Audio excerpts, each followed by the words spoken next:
Bonjour à tous, bon réveil, très belle journée à vous. Il a été question de renforcement de coopération entre la Côte d'Ivoire et plusieurs autres pays. Ce mercredi à la primature, le Premier ministre Patrick Achi a accordé une série d'audiences à des personnalités présentes dans notre pays pour le 27e congrès de l'Union postale universelle. On fait le point avec Éric Goré.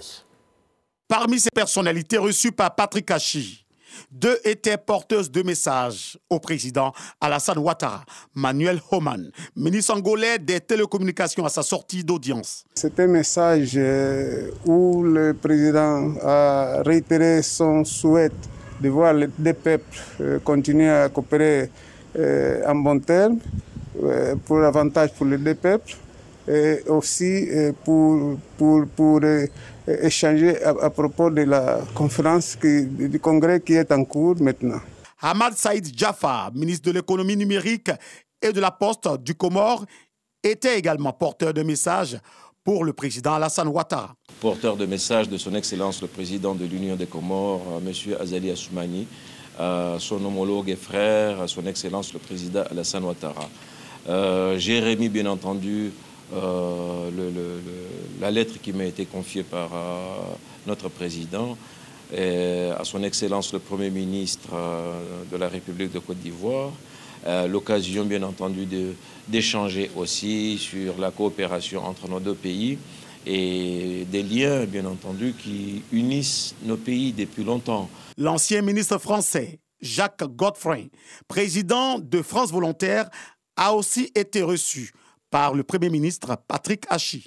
La relation franco-africaine, franco-ivoirienne en particulier, qui va se dessiner pour la fin du siècle. Nous sommes en début de siècle aujourd'hui. Eh bien, je ne serai probablement plus là pour le voir, mais nous savons que c'est aujourd'hui que nous sommes en train de dessiner, de façonner ce que va être la fin du siècle. Ça dépend de notre volonté, de l'intelligence avec laquelle tout cela va être mené. Et nous faisons totalement confiance aux autorités ivoiriennes, à Monsieur le Premier ministre, pour que cette intelligence soit à même d'être pratique. Et pour finir cette série d'audiences en beauté, c'est la ministre ghanéenne de la communication et de la digitalisation qui a été reçue par Patrick Achi. Toutes ces audiences se sont déroulées en présence de la ministre d'État, ministre des Affaires étrangères, Kandia Kamisoko Kamara. Depuis le 5 août 2021, l'immeuble La Pyramide au Plateau fait à nouveau partie du patrimoine immobilier de l'État de Côte d'Ivoire suite à un accord définitif trouvé entre les parties prenantes au litige. C'est ce qu'a annoncé le ministre de la Construction et de l'Urbanisme, Bruno Nabagné-Koné, ce mercredi au terme d'une visite du bâtiment. Cheikh Koné. La bataille juridique n'aura finalement pas lieu. Les négociations ont fini par payer. La pyramide est à nouveau inscrite au livre foncier avec pour seul et unique propriétaire l'État de Côte d'Ivoire. Pour arriver à cette issue heureuse, le gouvernement a dû mettre la main à la poche. En même temps qu'il y avait la procédure judiciaire, il y avait les discussions avec la personne présumée propriétaire. Mais un accord a été trouvé et c'était notre position depuis le début. Nous savions ce qu'il avait payé à l'État de Côte d'Ivoire et c'est ce montant qui lui a été retourné. Voilà. 500 millions de francs CFA. C'est en 2015, à la faveur du projet de réhabilitation de l'édifice qu'il a été constaté dans le livre foncier que le propriétaire de la pyramide était autre que l'État de Côte d'Ivoire. Donc depuis 2008-2009, l'immeuble était inscrit au nom d'une SCI et quand l'État, après 2011-2012, a voulu réhabiliter l'immeuble, nous nous sommes rendus compte qu'il n'appartenait plus à l'État.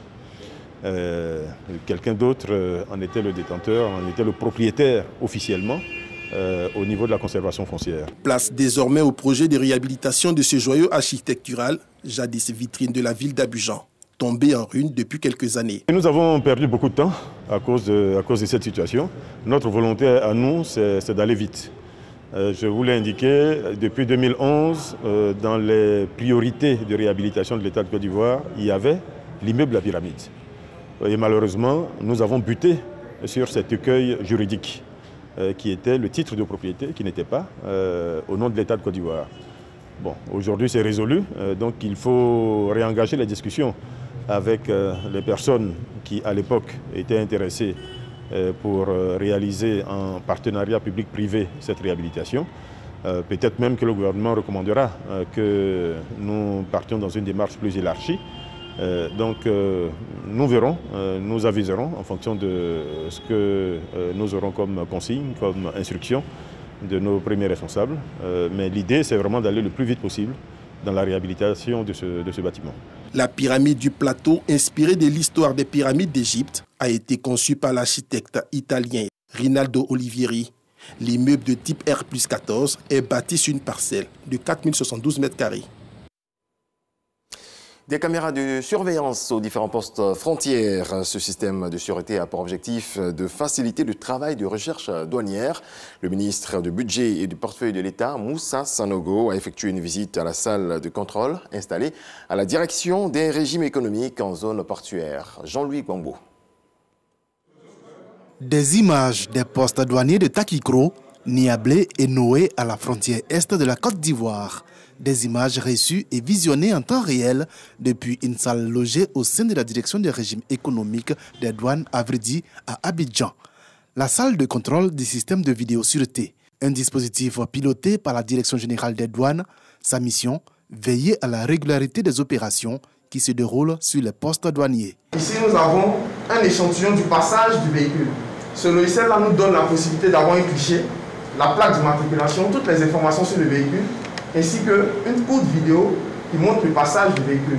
Est-ce que nos agents de Takikro m'attendent? Un dispositif de contrôle et de sécurisation des recettes, mais surtout de modernisation de l'administration douanière que le ministre Moussa Sanogo a tenu à visiter. C'est un projet qui nous tenait à cœur, de pouvoir doter nos frontières du système de vidéosurveillance. Ça nous permet d'avoir l'exhaustivité de l'information, ça nous permet d'avoir suffisamment d'éléments pour faire des investigations douanières et in fine, ça permet quand même de renflouer les caisses de notre État. Nous avons vu un système performant avec des écrans de haute résolution et d'une grande précision qui permettent à partir d'Abidjan d'avoir au détail près ce qui se fait à la frontière à Takikro ou à Niablé et donc d'être certain en tout cas de la bonne information et de la façon dont nous on peut s'assurer que les déclarations qui nous ont été faites sont les bonnes ou bien si on a besoin de poursuivre certaines personnes, d'avoir les éléments pour pouvoir les confondre. Le projet de vidéosurveillance est actuellement à sa phase expérimentale sur la frontière est de la Côte d'Ivoire. Il devrait s'étendre sur tous les postes frontaliers douaniers du pays dans les prochains mois. Pour un partage d'expérience, 25 jeunes Ivoiriens vont se rendre en France. De même, 25 jeunes Français viendront en Côte d'Ivoire. L'expérience à partager sera centrée sur l'engagement citoyen à travers le volontariat. C'est le fruit d'un partenariat entre le ministre en charge de la jeunesse et l'organisation dénommée France Volontaire. On fait le point avec Walter Amadou Ouattara. Cette signature de convention marque l'engagement de France Volontaire aux côtés du gouvernement ivoirien dans la promotion du volontariat et de la citoyenneté au sein de la jeunesse de Côte d'Ivoire. Une frange estimée à environ 77% de la population. Le ministre de la promotion de la jeunesse, de l'insertion professionnelle et du service civique, Mamadou Touré, et le président de France Volontaire, Jacques Godfrey, viennent de signer le protocole de partenariat pour une durée de 3 années. L'accord va porter sur 6 priorités, dont l'un des points majeurs consiste à ouvrir le dispositif volontariat de solidarité internationale à des candidats ivoiriens à la suite d'un premier engagement au titre du volontariat ivoirien. Parce que les jeunes apportent dans le domaine culturel, artistique, de la réflexion, des choses auxquelles peut-être la génération d'avant n'a pas toujours pensé. Ces jeunes sont innovants. On gagne toujours à faire s'échanger des idées entre elles, des hommes et des femmes entre eux. Pour la partie ivoirienne, c'est une avancée notable et intéressante en faveur de la promotion de la jeunesse. De façon très concrète, nous avons commencé par une phase pilote Cette phase pilote va permettre à 50 jeunes, 25 jeunes ivoiriens et 25 jeunes français, dans le cadre d'un échange, donc de venir dans nos pays respectifs et d'être donc des volontaires qui seront placés auprès d'établissements publics et qui pourront donc partant améliorer leur employabilité, rendre service à leur communauté. Le ministère de la Promotion de la Jeunesse, de l'Insertion professionnelle et du service civique et France Volontaire s'engagent à s'investir ensemble dans le développement du volontariat international et de l'application du principe de réciprocité. Les jeunes seront encore sollicités dans cet événement. Une vingtaine d'artistes annoncés pour la 13e édition du FEMUA, le festival des musiques urbaines d'Anoumabo, organisé par le mythique groupe Magic System, le mythique groupe Zouglou. L'événement aura lieu à Marcory du 7 au 12 septembre prochain. Plusieurs activités vont meubler ce festival en dehors des concerts qui vont réunir des milliers de personnes. Le point de Issaïo. Prévu pour le mois d'avril 2020, puis reporté pour cause de pandémie à Covid-19, le FEMUA 13, Festival de musiques urbaines d'Anoumabo, aura bel et bien lieu au mois de septembre 2021.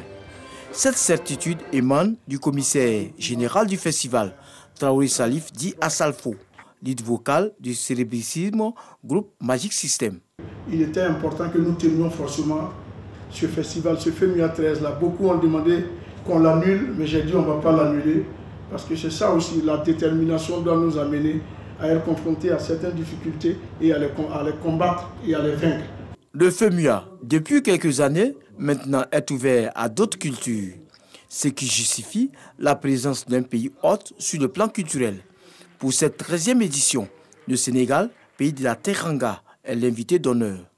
Le Sénégal étant à l'honneur, le Sénégal sera visible sur les différentes plateformes qui seront utilisées dans le cadre de ce FEMUA. Et c'est un élément aussi de promotion et d'attractivité touristique de ce point de vue. D'ailleurs, nous avons pris les dispositions appropriées de notre côté pour inviter les différentes autorités ministérielles qui sont concernées, ou en tout cas dont les secteurs pourraient être intéressés par l'organisation de ce FEMUA. Le FEMUA, c'est aussi la célébration de la matérialisation, la coopération entre l'Europe et l'Afrique, vieille de plusieurs décennies. Une coopération qui se veut aujourd'hui gagnant-gagnant. Cette alliance doit se construire sur autre chose, par le jeune, par un échange, par la culture, par une compréhension de différents pays, de différentes cultures. La culture, c'est vraiment un facteur de cohésion. Et ça permet surtout aux jeunes aussi de s'échanger, de comprendre une autre culture. Plusieurs artistes, dont Kofi Olomide, Flobi, Kajim, sont attendus sur le podium à Anoumabo et à l'INJS, Institut national de la jeunesse et des sports.